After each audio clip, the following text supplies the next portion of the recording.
राजा भैया सपा के साथ जाएंगे, एक बीजेपी के साथ जाएंगे। हम देखें कि लगातार अखिलेश यादव जो हैं वो दुहाई देते हैं कि हमारा और राजा भैया का 20, 25, 30 साल पुराना संबंध है। और मुलायम सिंह के साथ में कई बार ऐसा देखा गया है कि उनके ताल्लुकात बहुत बेहतर रहे हैं, तमाम बार उनकी मदद मुलायम सिंह यादव ने की है। लेकिन अखिलेश के साथ में उनकी तनातनी देखने को मिली 2022 में। मंत्री या नेता को या जिसमें यहाँ पर राजा भैया ही क्यों ना हो, अगर उनको अपना फायदा सपा के साथ आने में यहाँ पर नजर आता है तो जाहिर सी बात है वो यहाँ सपा के साथ आएंगे।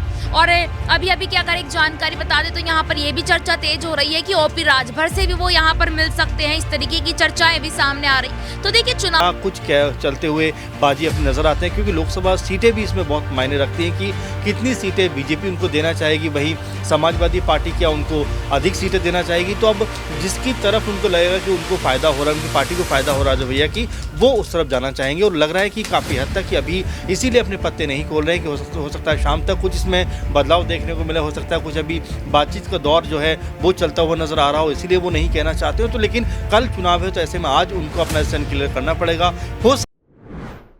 आखिरकार यूपी की सियासत में क्या कोई बड़ा खेल करते हुए नजर आ सकते हैं कुंडा से विधायक रघुराज प्रताप सिंह उर्फ राजा भैया। आखिरकार राजा भैया किस तरफ जाते हुए नजर आएंगे, समाजवादी पार्टी की तरफ या फिर एनडीए में शामिल होते हुए देखे जाएंगे? ये सवाल बीते कुछ दिनों से लगातार चर्चा का विषय बने हुए हैं, क्योंकि राजा भैया से मुलाकात ना सिर्फ सपा के दिग्गज नेता कर रहे हैं बल्कि बीजेपी के दिग्गज नेता भी मुलाकात करते हुए देखे जा रहे हैं। और इसी बीच राजा भैया ने भी एक बड़ा ऐलान कर दिया है, जिससे कहीं ना कहीं यूपी की सियासत में बड़ा खेल होता हुआ दिखाई दे सकता है। नमस्कार, मैं प्रांशी राठौर और आप देख रहे हैं नेक्स्ट 9 न्यूज। स्वागत है आपका हमारे खास प्रोग्राम में, जिसमें हम चर्चा करने जा रहे हैं राजा भैया के फैसले को लेकर न्यूज रूम में बैठे हुए तमाम सहयोगियों से। क्योंकि आखिरकार यहाँ पर राजा भैया को लेकर जिस तरीके से खबरें सामने आ रही हैं, जिस तरीके से बार बार यहाँ पर कयास अटकलें तेज हो रहे हैं, और उन्हीं कयास अटकलों पर कहीं ना कहीं राजा भैया ने अब विराम लगा दिया है। दरअसल आपको बता दें कि हाल ही में राजा भैया एक कार्यक्रम का हिस्सा बने और इस कार्यक्रम में उन्होंने मीडिया के सामने साफ तौर पर कह दिया, जब उनसे सवाल ये पूछा गया कि जो मुलाकात हो रही है, विगत दिनों में जो मुलाकात हुई है सपा के नेताओं के साथ, वहीं बीजेपी के अध्यक्ष भूपेंद्र चौधरी के साथ, ऐसे में इन मुलाकात पर उनका क्या कुछ कहना रहेगा? राजा भैया साफ तौर पर कहते हैं ये अच्छी बात है, गठबंधन हो या ना हो, लेकिन राजनीतिक गलियारों में जिस तरीके से यहाँ पर चर्चाएं हो रही हैं, उन चर्चाओं के बीच राजा भैया ने साफ कह दिया है कि रिश्ते अच्छे बने रहने चाहिए, अच्छे संबंध होने चाहिए। और साफ तौर पर उन्होंने ये भी कह दिया कि गठबंधन पर अभी कोई फैसला नहीं हुआ है। यानी कि राजा भैया ने ये तो साफ कर दिया है कि अभी गठबंधन पर कोई भी फैसला नहीं हुआ है। आपको बता दें कि कुछ दिनों पहले ही सपा के वरिष्ठ नेता नरेश उत्तम पटेल ने राजा भैया से घर जाकर मुलाकात की और वहां पहुंचकर उन्होंने सपा प्रमुख अखिलेश यादव की फोन पर बातचीत कराई थी राजा भैया की, जिसके बाद बयान भी आए अखिलेश यादव के। वह कहते हैं कि अगर राजा भैया हमारी पार्टी के साथ गठबंधन करना चाहते हैं तो हम तैयार हैं, उनका स्वागत है। लेकिन दूसरी ही तरफ देखने को यह भी मिला कि बीजेपी के जो यूपी से अध्यक्ष हैं भूपेंद्र चौधरी, वह भी मिलने पहुंच गए और यहां पर योगी सरकार के जो मंत्री हैं जेपीएस राठौर, उनके साथ उनकी मुलाकात हुई, जिसके बाद यह भी कहा गया कि राजा भैया को कहीं ना कहीं बीजेपी अपने साथ लाने की कोशिश कर सकती है। राजा भैया के पास 2 विधायक है और ऐसे में देखा जाए ये 2 विधायक काफी ज्यादा मायने रखते हैं, क्योंकि 27 फरवरी को उत्तर प्रदेश में राज्यसभा सीटों के लिए मतदान होने जा रहे हैं और ऐसे में 2 का समर्थन अखिलेश यादव को इस वजह से चाहिए क्योंकि कुल मिलाकर उन्हें 111 वोट चाहिए।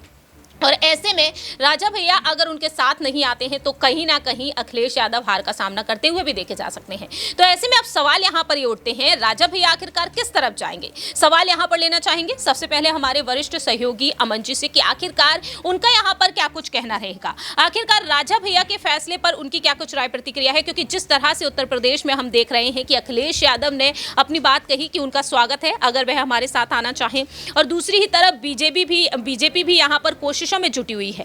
इस बीच यहाँ पर ये भी बातें निकलकर सामने आई हैं कि राजा भैया की शर्तें रही हैं यहाँ पर जो कौशाम्बी लोकसभा सीट है उस पर उन्हें अपने प्रत्याशी शैलेंद्र कुमार के लिए टिकट चाहिए और अखिलेश यादव हामी भरते हुए नजर आए, लेकिन कहीं ना कहीं बीजेपी अभी भी इस पर विचार विमर्श कर रही है। देखिए बिल्कुल जाहिर सी बात है कि अगर गठबंधन की बात करें तो लगातार ये बात कही जा रही है कि भाई क्या राजा भैया सपा के साथ जाएंगे, एक बीजेपी के साथ जाएंगे। हम देखें कि लगातार अखिलेश यादव जो हैं वो दुहाई देते हैं कि हमारा और राजा भैया का 22-25-30 साल पुराना संबंध है और मुलायम सिंह के साथ में कई बार ऐसा देखा गया है कि उनके ताल्लुकात बहुत बेहतर रहे हैं। तमाम बार उनकी मदद मुलायम सिंह यादव ने की है, लेकिन अखिलेश के साथ में उनकी तनातनी देखने को मिली 2022 में। तो ऐसे में क्या वाकई राजा भैया सपा की तरफ आना चाहेंगे? क्या राजा भैया ने अब तक जो अपने पत्ते नहीं खोले, तो क्या वो इसी फिराक में है कि जहाँ से बेहतर ऑफर मिलेगा वहाँ से जो है उनका हम साथ देते हुए नजर आएंगे? क्योंकि कल चुनाव है राज्यसभा का, तो ऐसे में अगर आज तक भी उनका स्टैंड क्लियर नहीं है तो आप ये मानकर चलिए कि अभी भी बीजेपी के साथ और सपा के साथ उनकी जो कह सकते हैं बातचीत है वो कोई मकाम तक नहीं पहुंची। तो ऐसे में आज शाम तक जो कि अखिलेश यादव ने अपने तमाम सारे विधायकों को बुलाया, हो सकता है उसमें राजा भैया के विधायक भी नजर आ जाएं, इसमें कुछ और लोग भी नजर आ जाएं, तो हो सकता है कि शाम तक जो स्थिति साफ हो जाए, स्पष्ट हो जाए। अब क्या राजा भैया जो लगातार कह सकते हैं कि बीजेपी की तरफ उनका रुख रहता है इन दिनों, क्या वो बीजेपी के साथ जाना चाहेंगे और क्या वो पुराना जो कह सकते हैं कि उनकी दोस्ती का रवैया रहा हो या एक तरीके से उनका सपा के साथ में बेहतर रिश्ता कह सकते हैं 25-30 साल का रहा हो, तो क्या वो उनके साथ जाना चाहेंगे? तो अब यहाँ पर बाजी जो है वो राजा भैया के हाथ में कि वो क्या कुछ चलते हुए बाजी अपनी नज़र आते हैं, क्योंकि लोकसभा सीटें भी इसमें बहुत मायने रखती हैं कि कितनी सीटें बीजेपी उनको देना चाहेगी, वहीं समाजवादी पार्टी क्या उनको अधिक सीटें देना चाहेगी। तो अब जिसकी तरफ उनको लगेगा कि उनको फ़ायदा हो रहा है, उनकी पार्टी को फ़ायदा हो रहा है राजा भैया की, वो उस तरफ जाना चाहेंगे। और लग रहा है कि काफ़ी हद तक कि अभी इसीलिए अपने पत्ते नहीं खोल रहे हैं कि हो सकता है शाम तक कुछ इसमें बदलाव देखने को मिले, हो सकता है कुछ अभी बातचीत का दौर जो है वो चलता हुआ नजर आ रहा हो, इसीलिए वो नहीं कहना चाहते हो। तो लेकिन कल चुनाव है, तो ऐसे में आज उनको अपना स्टैंड क्लियर करना पड़ेगा। हो सकता है कि शाम तक वो कोई ना कोई बात इसके ऊपर कहते हुए नजर आ जाए। लेकिन अमन जी, यहाँ पर जिस तरह से सुहेलदेव भारतीय समाज पार्टी के जो अध्यक्ष हैं ओपी राजभर, उन्होंने एक बात कही है। उनका कहना ये रहा है कि राजा भैया एनडीए के समर्थन में ही वोट देंगे राज्यसभा में, और ओपी राजभर की बयानबाजी से सभी वाकिफ हैं, अपने बयानों को लेकर वह चर्चा में रहते हैं और राजा भैया साफ तौर पर मना कर रहे हैं। अखिलेश यादव उनका स्वागत करते हुए देखे जा रहे हैं। एन मौके पर क्या वाकई में बीजेपी सेंधमारी करने में कामयाब हो जाएगी? देखिए, जाहिर सी बात है, जो ओपी राजभर बात कह रहे हैं, मुझे लगता है कि वो शायद अपने बारे में ज़्यादा कह रहे होंगे, क्योंकि उनका स्टैंड कभी भी क्लियर नहीं आता। कभी सपा के साथ नजर आते हैं, कभी बीजेपी के साथ नजर आते हैं। अब ऐसे में उनके विधायक उनके साथ हैं, ये अपने आप में बड़ा सवाल है। और इसके अलावा क्या हम देख रहे हैं कि आने वाले दिनों में क्या जो बीजेपी का स्टैंड है क्या वो इतना स्पष्ट हो पाएगा कि वो राजा भैया को अपने साथ लेकर जा पाएँ, ये देखना होगा। और इसके अलावा क्या जो सपा है वो राजा भैया को अपने साथ जोड़ पाएंगे, ये देखने वाली बात होगी। तो फिलहाल अभी जो स्थिति है बहुत स्पष्ट नहीं है, लेकिन हाँ, ये ज़रूर कहा जा सकता है कि शाम होते होते कोई बड़ी खबर इसको लेकर ज़रूर सामने आएगी। वाकई में अब यही देखना होगा, क्योंकि महज एक दिन बाकी रह गया है और इन चुनाव से पहले राजा भैया कोई बड़ी पलटी मारते हैं या फिर नहीं, बीजेपी के साथ जाएंगे या फिर सपा के साथ। आखिरी छोटा सा सवाल यहाँ पर नेहा से लेना चाहेंगे। जिस तरीके से राजा भैया को लेकर कयास अटकलें तेज हो रही है, बयानबाजी चल रही है, ऐसे में यहाँ पर राजा भैया ने एक बड़ा बयान दिया था कि 20 से 28 साल का जो सफर रहा है समाजवादी पार्टी के साथ, उनका बॉन्ड काफी बेहतरीन रहा है। और इस बयान पर अगर रुख कर लिया जाए तो क्या राजा भैया सपा के साथ ही आना पसंद करेंगे? देखिए, बिल्कुल यहाँ पर लोकसभा का चुनाव है। लोकसभा चुनाव से पहले आपने देखा होगा कि तमाम नेता मंत्री दल बदलते नजर आ रहे हैं, और यहाँ पर जिस भी मंत्री या नेता को या जिसमें यहाँ पर राजा भैया ही क्यों ना हो, अगर उनको अपना फ़ायदा सपा के साथ आने में यहाँ पर नज़र आता है तो जाहिर सी बात है वो यहाँ सपा के साथ आएंगे। और अभी अभी की अगर एक जानकारी बता दें तो यहाँ पर ये भी चर्चा तेज हो रही है कि ओपी राजभर से भी वो यहाँ पर मिल सकते हैं, इस तरीके की चर्चाएँ भी सामने आ रही। तो देखिए, चुनावों के लिए कोई भी नेता या मंत्री किसी से भी मिलता नजर यहाँ पर आ सकता है, क्योंकि इन चुनावों में सबको अपना राजनीति फायदा देखना है। अब राजनीति फायदा कहाँ किसको जाकर मिलेगा, ये देखने वाली यहाँ पर बात होगी।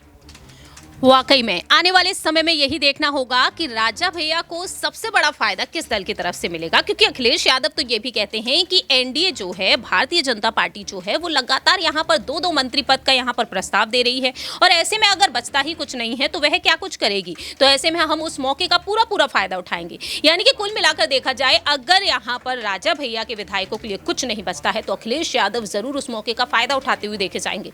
देखते हैं कि कुंडा से विधायक राजा भैया के साथ एक वक्त जो अखिलेश यादव की तलखी देखने को मिली, जो सियासी रार बढ़ती हुई नजर आई थी, बहुजन समाज पार्टी की सुप्रीमो मायावती के समर्थन में जो फैसला हुआ था अखिलेश यादव की तरफ से जब पहले लोकसभा चुनाव हुए थे, अब यहां पर उन सभी बातों को भुलाकर राजा भैया क्या अखिलेश यादव के साथ आएंगे या फिर बीजेपी के साथ जाना पसंद करेंगे। फिलहाल इस खास प्रोग्राम में इतना ही। बाकी की तमाम अपडेट्स के लिए देखते रहिए नेक्स्ट 9 न्यूज।